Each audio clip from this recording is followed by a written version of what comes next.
आप सबका मैं ग्रेस एंड ग्लोरी चैनल पर पुनः स्वागत करती हूँ। सबको जय मसीह की।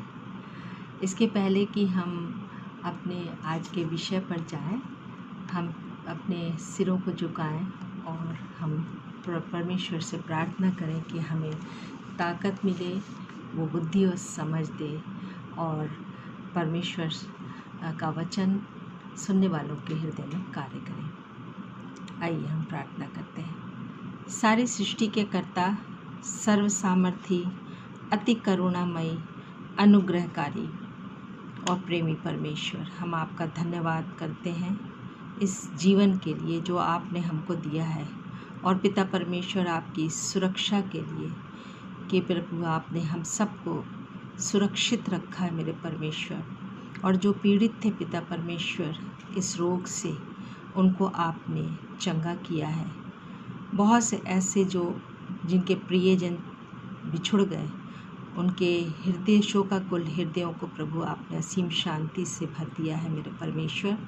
हम आपका धन्यवाद करते हैं प्रभु जी। हम इस वक्त विनती करते हैं, कृपया प्रत्येक सुनने वालों के हृदयों को आप तैयार करें कि पिता परमेश्वर वो इन वचनों को ग्रहण करने के योग्य बन सके, और ताकि वे आत्मिक फलों से भरपूर हों और आप में बढ़ें मेरे परमेश्वर। मेरे मुंह से निकलने वाले हर शब्द, हर वचन पर आपका पूर्ण नियंत्रण हो। सारी महिमा, सारा आदर, सारी प्रशंसा और धन्यवाद पिता परमेश्वर आपको देते हैं, और इस विनती को अपने यीशु मसीह के मधुर और पवित्र नाम में मांगते हैं। आमीन आमीन। अपनी पिछली वीडियो में मैंने आत्मिक युद्ध की तैयारी और इस युद्ध के हथियारों के बारे में चर्चा की थी, और इस युद्ध के हथियारों को मैंने 5 हथियारों के बारे में बताया था, उसको मेंशन किया था। उसमें है विश्वास, उद्धार, धार्मिकता, वचन और प्रार्थना। तो जो लोग इन हथियारों से लैस होते हैं तो वे शैतान के तमाम जलते हुए तीरों को वो बुझा पाते हैं, उसका सामना कर पाते हैं, और अपने उस उद्धार की रेस में वे विजयी होते हैं। तो आज हम उन बातों को लेते हुए हम इसी एक विषय को, इसी पर आधारित एक विषय को लिए हैं, जिसमें कि आत्मिक हथियारों से लैस ना होने के दुष्परिणाम क्या होते हैं, इनको हम देखेंगे। तो जब हम इस संसार में हैं तो निश्चित रूप से हम इस संसार के अनेक अभिलाषाओं, लालसाओं, प्रलोभनों और के कांटेक्ट में ज़रूर आते हैं, अवश्य आते हैं। इससे कोई भी इनके कांटेक्ट में आने से, इनके संपर्क में आने से कोई बचता नहीं है, कोई अछूता नहीं रहता है। ये हमारे मन पर सबसे पहले अटैक करते हैं, और फिर उसके बाद करते हैं। इसीलिए जब ये मन पर अटैक करते हैं तो इसीलिए भजन संहिता 4:23 में बड़े ही स्पष्ट रूप से दाऊद परमेश्वर का आदेश देते हुए कहते हैं, ये परमेश्वर का आदेश है, और इस आदेश को देते हुए लिखते हैं कि सबसे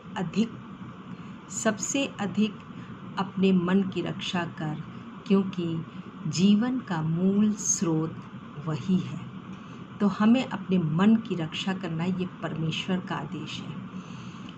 दूसरा, जब हम देखते हैं यिर्मयाह नबी, तो यिर्मयाह नबी ने भी अपनी पुस्तक में 17वें अध्याय के 9वें पद में स्पष्ट कहा है कि मन तो सब वस्तुओं से अधिक धोखा देने वाला होता है, उसमें असाध्य रोग लगा है। तो जब हम यीशु मसीह को ग्रहण करके अपना प्रभु ग्रहण करते हैं और उसमें जीवन में चलते हैं, तो इस संसार की चकाचौंध के रूप में दुष्ट की शक्तियाँ, उसकी योजनाएं हमारे जीवन के विभिन्न क्षेत्रों में, जैसे कि शारीरिक है, मानसिक है, आर्थिक है, सामाजिक है, इन सब क्षेत्रों को प्रभावित करना आरंभ करते हैं। लेकिन जब हम देखते हैं कि जब ये तो हमारे ऊपर आएंगे, आक्रमण होंगे, परंतु हाँ, आप इनसे कितने प्रभावित होते हैं और कितना आप इससे सुरक्षित रहते हैं, ये सब आपके आत्मिक जीवन पर निर्भर करता है।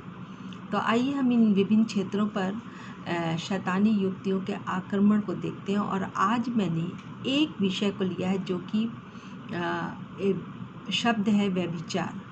और इस एक पाप के कारण आप अनेक पापों में किस प्रकार से पड़ते हैं, यानी कि किस तरीके से शैतान इस एक चीज़, एक पाप से एक प्रलोभन देकर कितनी प्रकार के अपने युक्तियों को आपके साथ, आपके ऊपर प्रयोग करता है और आप उसके जाल में पूरी तरीके से ट्रैप हो जाते हैं, उसमें फंस जाते हैं, उसके जाल में फंसते जाते हैं और आप बिल्कुल इन सब बातों से अनभिज्ञ भी रहते हैं। बहुत से लोग हैं जिनके जीवन को मैंने देखा है और वो इन बातों को पाप नहीं मानते, क्योंकि उनका ध्यान, रुझान संसार की बातों में होता है। तो सबसे पहले हम देखेंगे, शरीर में परमेश्वर ने हमें 5 इंद्रिय दिए हैं जिनको हम 5 सेंसेस कहते हैं, और इन्हीं 5 सेंसेस के द्वारा इन पर ही आक्रमण होता है और इन्हीं के द्वारा मनुष्य अभिलाषाओं में फंसता है और अभिलाषाओं में फंसकर पाप में पड़ जाता है। तो आज हम देखते हैं कि यदि हम इसका बड़ा ही अच्छा उदाहरण है उत्पत्ति की पुस्तक में, जो कि हम अपने पूर्वज आदम और हव्वा के जीवन में देखते हैं कि वो किस प्रकार से पाप में गिरे। तो जो उनकी घटना है, उस घटना के द्वारा ये बात स्पष्ट करता है कि हव्वा ने शैतान के छलपूर्ण प्रश्न को सुना। और वो छलपूर्ण प्रश्न क्या था?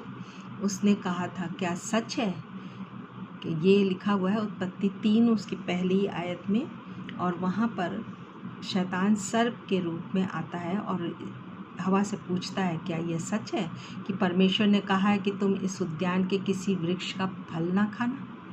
जबकि परमेश्वर ने ऐसा नहीं कहा था, परंतु ये एक स्ट्रैटेजी है शैतान की, और उसने उससे छलपूर्ण प्रश्न किया। और तब जब उसने ये बात सुनी तो तुरंत हवा ने कहा, नहीं, ऐसा नहीं कहा। परमेश्वर ने कहा है कि इस उद्यान के सभी वृक्षों का फल खा सकते, परंतु जो उद्यान के बीचों बीच जो वृक्ष लगा है, भले और बुरे के ज्ञान का वृक्ष, उसका फल नहीं खाना और अगर तुम उसको खाओगे तो तुम मर जाओगे। तो यहाँ पर भी शैतान ने तुरंत एक झूठ बोला, और उसने क्या कहा कि उसने उनको झूठ बोला कि नहीं, तुम मरोगे नहीं, है ना। और वहाँ पर उसने कहा कि तुम निश्चय ना मरोगे, बल्कि तुम्हारी आंखें खुल जाएंगी। उसने झूठ बोला। और तीसरी बात उसने क्या कहा कि उसने एक झूठा प्रलोभन दिया। और क्या प्रलोभन दिया? कि तुम भले बुरे का ज्ञान पाकर परमेश्वर के तुल्य हो जाओगे। तो हवा इन सब प्रलोभनों से भरी बातों को सुन रही थी, और जब उसने इन बातों को सुना तो उसके मन में बहुत से क्या हुआ कि वो शब्द कानों से उसके मन तक पहुँचे, और इन शब्दों ने मन को प्रभावित किया, और परमेश्वर के तुल्य बनने जाने का जो प्रलोभन था वो उसमें उत्पन्न हो गया, और अभिलाषा बलशाली हुई, और मन की अभिलाषा ने अपने कब्जे में उसको कर लिया। और फिर उसने क्या किया? उसने जाकर वो पेड़ के पास गई, और वो पेड़ के पास थी, और वहाँ जाकर उसने फल को छुआ, देखा। जब देखा तो उसको बड़ा ही सुंदर, क्योंकि वो प्रलोभन था जो उसको देखने से उसको वो बहुत खूबसूरत दिख रहा था और मन भावना लग रहा था, मन को भाने वाला।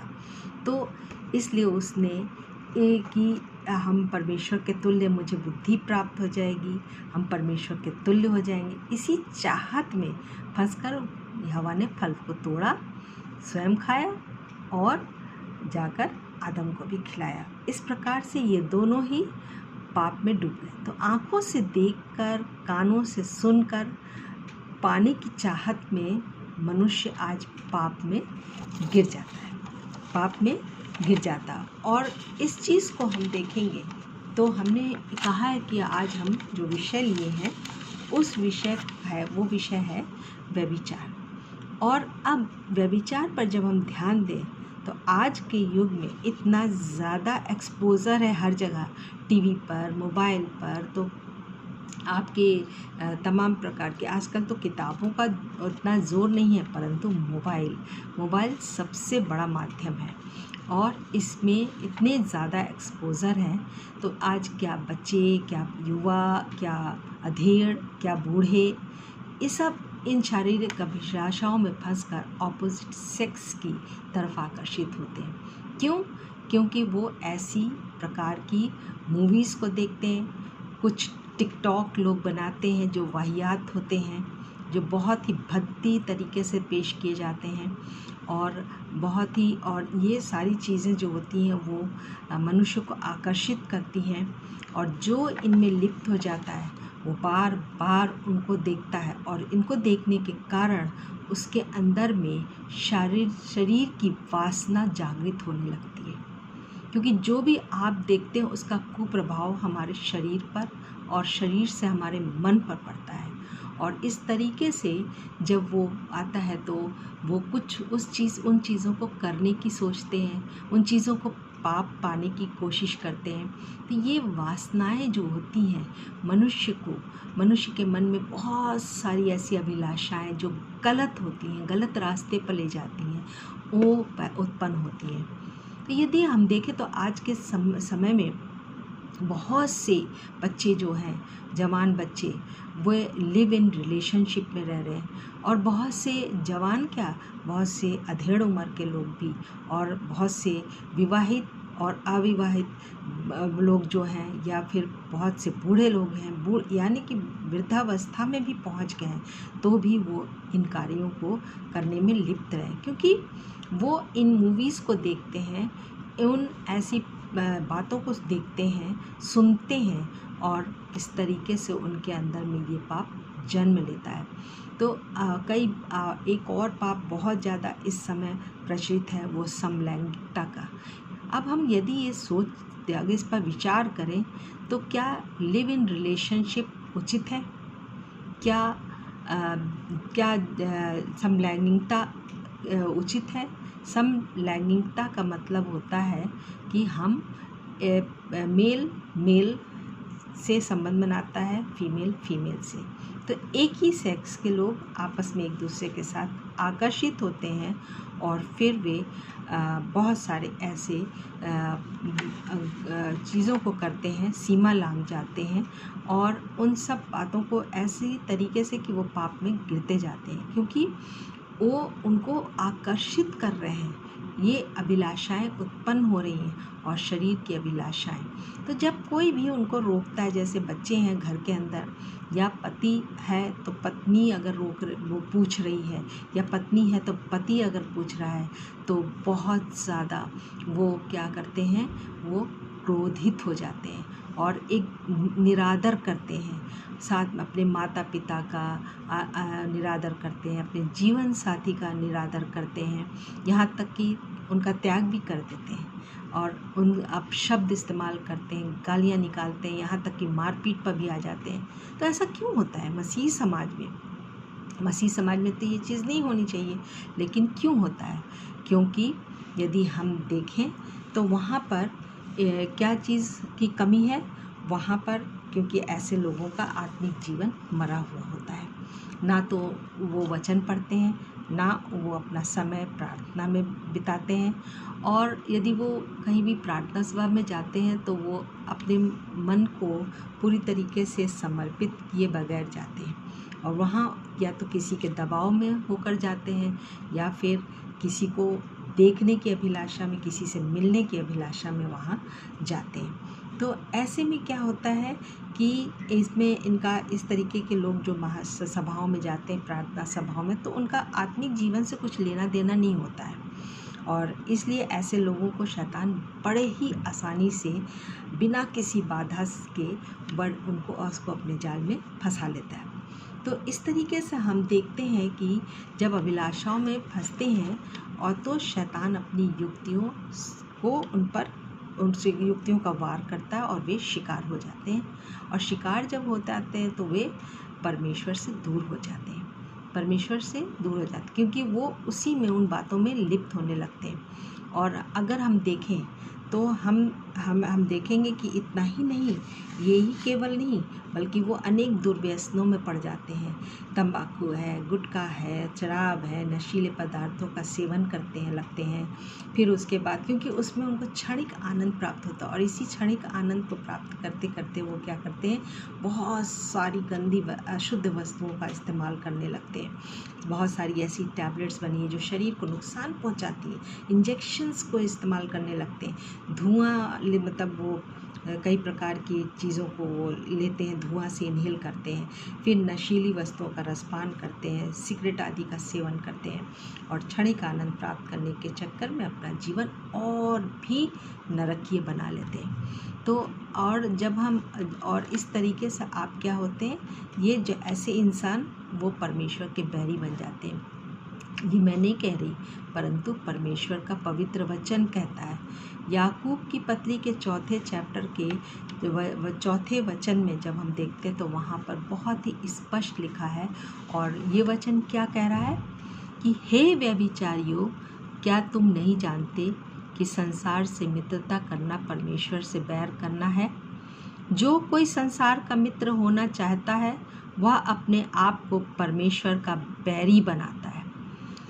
तो इन चीज़ों को हम देख रहे हैं कि आँखों की एक अभिलाषा अनेक प्रकार की अभिलाषाओं को जन्म देती है और फिर वो अनेक पापों में गिरा देती है।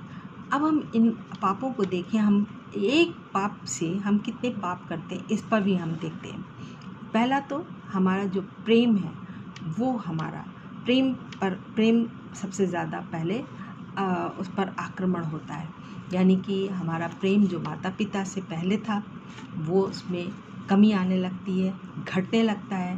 बड़े बुज़ुर्गों के प्रति जो प्रेम था वो घटने लगता है।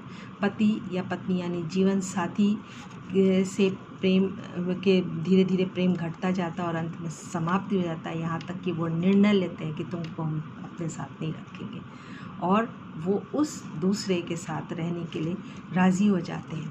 यहाँ तक कि त्यागपत्र, डिवोर्स देने की कोशिश करते हैं। और ये सब बातें आज सबसे ज़्यादा कोर्ट्स में अगर हम जाएं तो डिवोर्स के कोर्ट्स सब के केसेस बहुत अधिक मिलते हैं। तो ये क्यों है? ये इन्हीं बातों से है कि हम शारीरिक अभिलाषाएं अनेक प्रकार की अभिलाषाओं को उत्पन्न करती हैं और मनुष्य जो है धीरे धीरे करके कई एक पापों में गिर जाता है। तो सबसे पहले हमारा प्रेम, जो एक दूसरे से प्रेम है, जो कि हमारी यीशु मसीह की मुख्य आज्ञा है, वो प्रेम हमारा एक दूसरे के साथ घटने लगता है। और फिर उसके बाद दूसरा कि हम देखेंगे कि जब कुछ बात कोई कहता है तो वहाँ से क्या करते हैं कि मन में बहुत सारे घृणित विचार पनपने लगते हैं, बहुत सारे घृणित विचार पनपने लगते हैं। और उन विचारों, जब वो विचार पनपते हैं तो उनको पूरा करने की भी आदमी कोशिश करता है और कई बार सीमा लांघ जाता है। तो इस तरीके से हम देखते हैं कि ये एक पाप होता है कि कितना हम नीचे गिरते जाते हैं। फिर तीसरा प्रकार का हम देखते हैं कि जब आप फ्रस्ट्रेटेड होता, अंदर से बहुत ज़्यादा परेशान, क्योंकि कभी कभी आप उस व्यक्ति से मिल नहीं पाते हो, उसको अपने घर नहीं ला पाते हो और उसके साथ खुल्लम खुल्ला व्यवहार नहीं कर पाते हो। तो ऐसे में आप अंदर से फ्रस्ट्रेटेड होते हो और कोई भी आपको प्यार से भी बोलेगा तो उस समय आप बहुत क्रोधित हो जाते हो। और जब क्रोधित होते हो तो ये क्रोध और क्रोध में आप पाप भी कर बैठते हो। क्या होता है कि आप गलत शब्दों का प्रयोग करते हो, मुंह से गालियां बकने लगते हो, गलत बातें कहते हो, और यहाँ तक कि यही नहीं बल्कि आप मारपीट पर भी उतारू हो जाते हो। ये एक पाप। फिर उसके बाद अगला पाप क्या करता है कि माता पिता, पति या पत्नी, सब मित्र नहीं, वो माता पिता की तरह नहीं दिखाई देते, वो पत्नी की तरह या पति की तरह नहीं दिखाई देता, परंतु वो आपका शत्रु बन जाता है और वो आप उसको शत्रु की तरह उसके साथ ट्रीट करने लगते हो।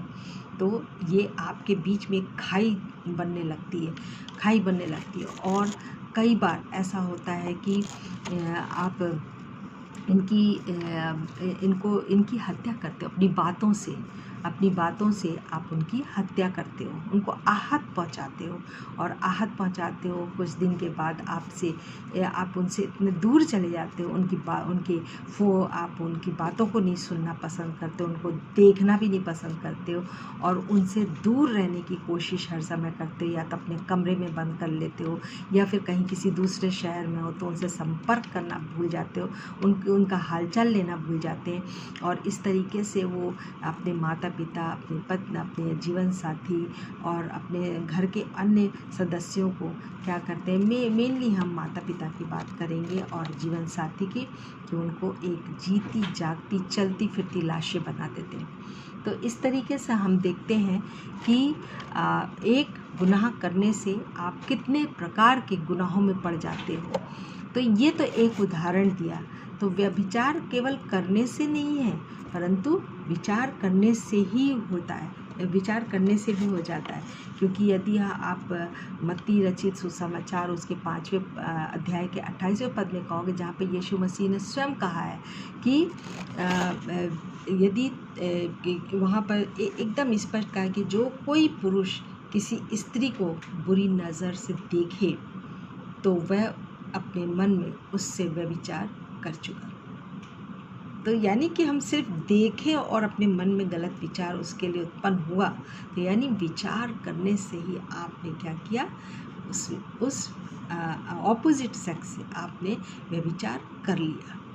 तो ये चीज़ें जो हैं, ये पाप बहुत ही घिनौना पाप है, इसको घृणित पाप कहा गया है। और ऐसे ही क्या होता है कि आप बहुत से पॉर्न मूवीज़ देखते हैं, वीडियोज़ देखते हैं, अश्लील बातों की चर्चा सुनते हैं, उससे और बोलते भी हैं मुँह से। और साथ में ऐसी फिल्में या ऐसे टीवी सीरियल्स को देखते हैं जहाँ पर मतलब कि हर प्रकार की गंदी बातें, गंदे दृश्य दिखाए जाते हैं और आप उसको बार बार देखते हो। तो इस तरीके से आप ये जो है, ये सारी चीज़ें जब आप देखते भी हो आँखों से, तो आँखों से देखने के बाद आपकी अभिलाषाएं जागृत होती हैं और इस तरीके से आप उन अभिलाषाओं को पूरी करने की कोशिश करते हो। तो इस तरीके से आप पाप में पड़ते जाते हो। और ये सब जो है मनुष्य की दृष्टि में भी और परमेश्वर की दृष्टि में घृणित पाप है। क्योंकि यदि देखा जाए तो ये पाप मूर्ति पूजा के माना गया है। मूर्ति पूजा को व्यभिचार कहा गया, व्यभिचार को मूर्ति पूजा कहा गया है।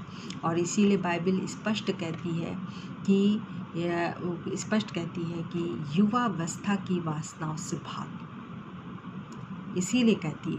तो इसलिए ये शब्द जो मैंने वचन बोला है वो दूसरा तीमुथियुस के दूसरे अध्याय के 22वें वचन है। और वहाँ पर आप स्पष्ट देखेंगे कि वहाँ कहता है कि युवावस्था की वासनाओं से भाग। अब इनसे आप कैसे भागोगे, इस घृणित पाप से कैसे बचोगे? तो भजन संहिता 119 का 9वां पद, चैप्टर 119 का 9वां पद बहुत ही स्पष्ट आपको उपाय बताता है। और वहाँ पर बता रहा है, एक उपाय दे रहा है कि जवान अपनी चाल को किस उपाय से शुद्ध रखें, यानी कि अपनी युवावस्था को आप किस प्रकार से शुद्ध और पवित्र रखें। तो वहाँ पर उपाय ये बताया गया है कि तेरे वचन के अनुसार सावधान रहने से, यानी कि वचन का पढ़ना और उसका धारण करना हमारे जीवन में बहुत ही इम्पोर्टेंस है, अनिवार्य है। जिस प्रकार से हम भोजन करते हैं प्रतिदिन अपने शरीर के लिए, वैसे ही हमें प्रतिदिन अपने आत्मा के लिए भोजन प्राप्त करना, और आत्मा का भोजन वचन है, परमेश्वर का वचन है। अपने शरीर पर पहले तो शैतान की इस युक्ति या चाल चलन को कामयाब नहीं होने देना है। और इसलिए आप अपने विश्वास को दृढ़ करने तथा उद्धार की और अपने बुलाए जाने और चुन लिए जाने की निश्चयता के प्रयत्न में लगे रहने के लिए आत्मिक हथियारों से लैस रहें। आपको इन आत्मिक हथियारों से हमेशा लैस रहना होगा, क्योंकि ये शैतान की चाल है और ये जो शैतान के वार पड़ते हैं, इन वारों से हम तभी बच सकते हैं जब हम प्रतिदिन नियम से पवित्र वचन पढ़ेंगे, उस पर मनन करेंगे और आत्मा की खुराक को लेंगे जो, और उस पर व्यक्तिगत समय हम बिताएंगे वचन के पढ़ने में और प्रार्थना में। तब हम इन लालसाओं से, इन अभिलाषाओं से हम बच सकेंगे। साथ ही हम देखेंगे जो लोग इन पापों में लिप्त हो गए वो कैसे निकलें। तो निकलने के लिए सबसे पहले आप क्या करो कि परमेश्वर के सामर्थ्य हाथों के नीचे अपने को अधीन करो और घुटने टेको और प्रार्थना में जाओ और अपने गुनाहों का पश्चाताप करो। वो गुनाहों को मानो, परमेश्वर के सामने पश्चाताप करो और फिर उसके बाद वहाँ पर अपने पापों की क्षमा मांगो। तो आप बाइबल उठाओ, पढ़ना आरंभ करो, वह भी पवित्र आत्मा की अगुवाई में, क्योंकि गलातियों 5:16 में यदि हम गलातियों का 5:16 देखें तो वहाँ पर बहुत ही स्पष्ट कहता है कि आत्मा अर्थात पवित्र आत्मा के अनुसार जीवन बिताओ तो तुम शरीर की वासनाओं की पूर्ति से बचे रहोगे। फिर से मैं पढ़ती हूँ, आत्मा अर्थात पवित्र आत्मा के अनुसार जीवन बिताओ तो तुम शरीर की वासनाओं की पूर्ति से बचे रहोगे। तो इस तरीके से यही एक उपाय है और इससे आप तमाम प्रकार के पापों से आपके दूर होंगे और जो लिप्त हैं वो इनसे दूर होंगे, आप उन पापों से बाहर निकलेंगे। ये परमेश्वर यानी पवित्र आत्मा आपकी सहायता करेगा। तो आपको दीन होना है परमेश्वर के सामने, नम्र होना है और नम्रता और दीनता के साथ परमेश्वर के सामने अपने गुनाहों को मान लेना है, सारे पापों को, अपना मन पापों से फिराना है और पश्चाताप करके क्षमा मांगनी है। तो आपको मालूम है कि परमेश्वर पिता जो है वो हम मनुष्यों से बहुत प्रेम करता है, आपसे बहुत प्रेम करता है और वो बाहें फैलाए हुए आपको आपके वापस लौटने की प्रतीक्षा कर रहा है। तो देखिए, जब हम देखते हैं लूका 15 में एक उड़ाऊ पुत्र की कहानी दी गई, उसकी जीवन की घटना दी गई है। जबकि वो सारी संपत्ति लेकर दूर देश चला गया था और तमाम पापों में, तमाम अपनी शरीर की अभिलाषाओं की पूर्ति के लिए उसने सारी संपत्ति उड़ा ली और एक दिन वो कंगाल हो गया। उसकी हालत इतनी ख़राब हो गई कि उसको वो सूअर चराने का काम करता था और उसको भूख लगने तो वो सूअरों को जो फली दी जाती थी उन फलियों में से खाना चाहिए, लेकिन तब वो खा भी नहीं पाता था, वहाँ पे भी उसको नहीं मिल रहा। तब उसको अपने पिता की याद आई और वो वापस लौटा और उसने यही कहा कि मेरे पिता के घर में तो बहुत से दास है, खाने के लिए भी इतना भोजन है, तो मैं अपने पिता के पास वापस लौट जाऊंगा। तो परमेश्वर पिता आपका है और परमेश्वर पिता के पास आप लौटें, और क्योंकि वहाँ पर अनंत जीवन है और अनंत प्रकार का सुख है, अनंत आनंद है, जो कि हमें ये संसार नहीं देता, ना ही ये जीवन की अभिलाषाएं, संसार की अभिलाषाएं, शरीर की अभिलाषाएं हमें आनंद देती हैं। ये जो भी आनंद होते हैं वो सारे क्षणिक मात्र होते हैं। तो हमें अनंत आनंद प्राप्त करना, अनंत शांति प्राप्त करना है और उस राज्य में यदि हमें प्रवेश करना है तो हमें परमेश्वर के अधीन करना पड़ेगा। और जिस दिन आपने परमेश्वर के अधीन अपने आप को कर दिया, उसी दिन मैं आपको बता दूं कि आप उसी दिन आप जो है परमेश्वर के अधीन होते हैं और आपके अंदर में ये सारी चीज़ें परिवर्तन आने लगता है और आप अपने में परिवर्तन महसूस करते हैं। और ये जो जितने हैं ये सब शरीर के काम हैं और वहाँ पर बाइबल में कई जगह लिखा हुआ है। इसलिए मैं आप लोग को चेतावनी दे रही हूँ इन वचनों के द्वारा।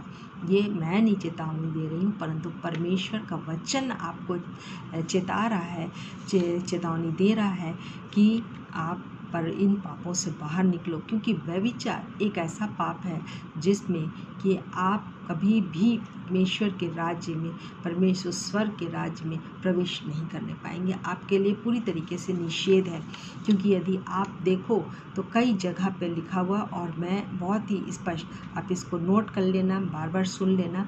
गलातियों 5 उसके 5वें अध्याय के 19 से 21 में पढ़ोगे तो वहाँ पर भी लिखा हुआ है व्यभिचार शब्द, और व्यभिचार के लिखा है कि ऐसे लोग जो हैं वो ऐसे ऐसे काम करने वाले लोग परमेश्वर के राज्य के वारिस ना होंगे। पहला कुरिन्थियों उसका 6 अध्याय उसके 9 से 10 पद में आप पढ़ो, वहाँ पे भी व्यभिचार शब्द का इस्तेमाल हुआ है, और वो भी वहाँ पर भी आगे लिखा है कि ऐसे लोग परमेश्वर के राज्य के अधिकारी ना होंगे।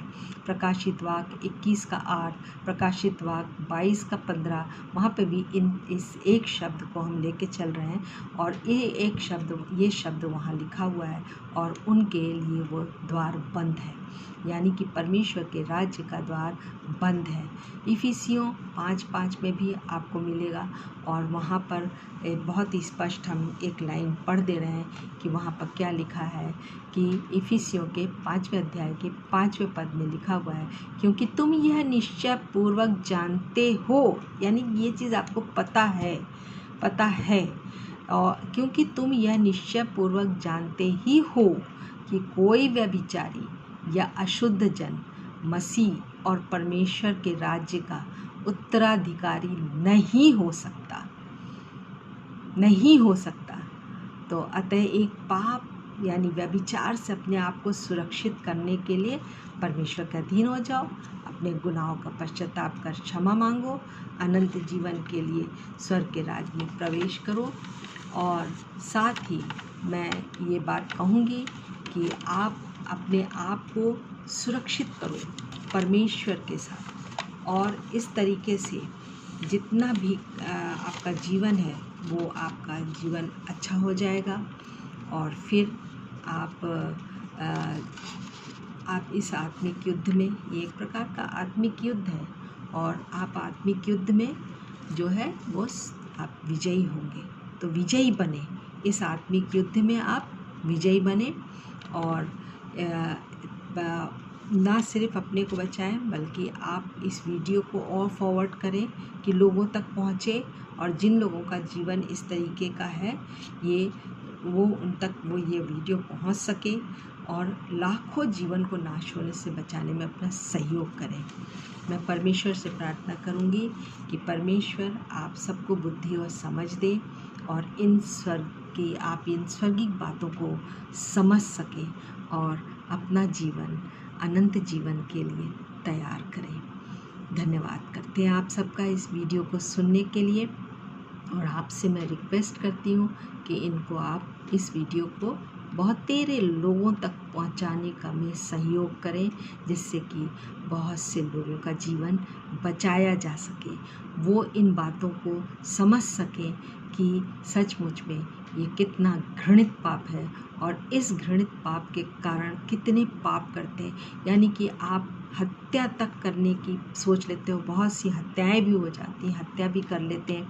अपने आप को भी मनुष्य कितना क्षति पहुंचाता है, और कई बार लोग जब इन बातों में असमर्थ हो जाते हैं, उनकी अभिलाषाएं पूरी करने में वो असमर्थ हो जाते हैं, तो वो आत्महत्या तक कर लेते हैं, जो कि उसकी कोई क्षमा नहीं है। तो आप सोचो कि आपका इस धरती पर रहकर भी आप अपना जीवन नरकीय बनाते हो, और यदि इसमें से नहीं निकलते हो तो भी आपको नरक में ही जाना पड़ता है। कितनी अफसोस की बात है, कितनी अफसोस की बात है। आइए हम प्रार्थना करें कि परमेश्वर आप सबको बुद्धि और समझ दे, और मेरी यही प्रार्थना है कि हे परमेश्वर पिता, जितने लोगों ने इस वीडियो को सुना है, यदि उनके मन में ये घृणित विचार आते हैं तो पिता परमेश्वर उनको इन घृणित विचारों से पिता परमेश्वर बचने के लिए पिता परमेश्वर जो उपाय बाइबल में लिखा है, हमारे पवित्र वचन में लिखा है, पिता परमेश्वर प्रभु उसको वो उसके द्वारा वो अपने आप को बचाएं, अपने आप को आपके अधीन करें। और जितने लोग इसमें लिप्त हो गए हैं, जो इन पापों में फंसे हुए हैं, उनको पिता परमेश्वर आप उन पर अनुग्रह करें, अपनी दया करें, करुणा करें कि वो इन पापों से बाहर निकलें और पिता परमेश्वर आपको अपना जीवन पूर्ण रीति से समर्पित करके पिता परमेश्वर वो आपके उस राज्य में प्रवेश करने के योग्य बन सके। पिता परमेश्वर धन्यवाद करते हैं हर बात के लिए, हर वचन के लिए प्रभु। इस वचन को जितने लोग इन वचनों को सुन रहे हैं प्रभु, उन वचनों को सुनने वालों को, हर एक को, प्रत्येक को आप बहुतायत की आशीष दीजिए पिता परमेश्वर, और उन्हें पूर्ण आत्मिक चंगाई दीजिए कि वो प्रभु जी आप में उन्नति करें और पिता परमेश्वर वो उस अनंत राज्य की, स्वर्गिक राज्य की भागीदार हो सके और वो अनंत जीवन में प्रवेश कर सके। धन्यवाद के साथ इस विनती को अपने मुक्तिदाता प्रभु यीशु मसीह के सामर्थी नाम से मांगती हूँ। आमीन आमीन। आप सबको बहुत बहुत धन्यवाद वीडियो सुनने के लिए। परमेश्वर आप सबको बहुत आशीष दे। आमीन।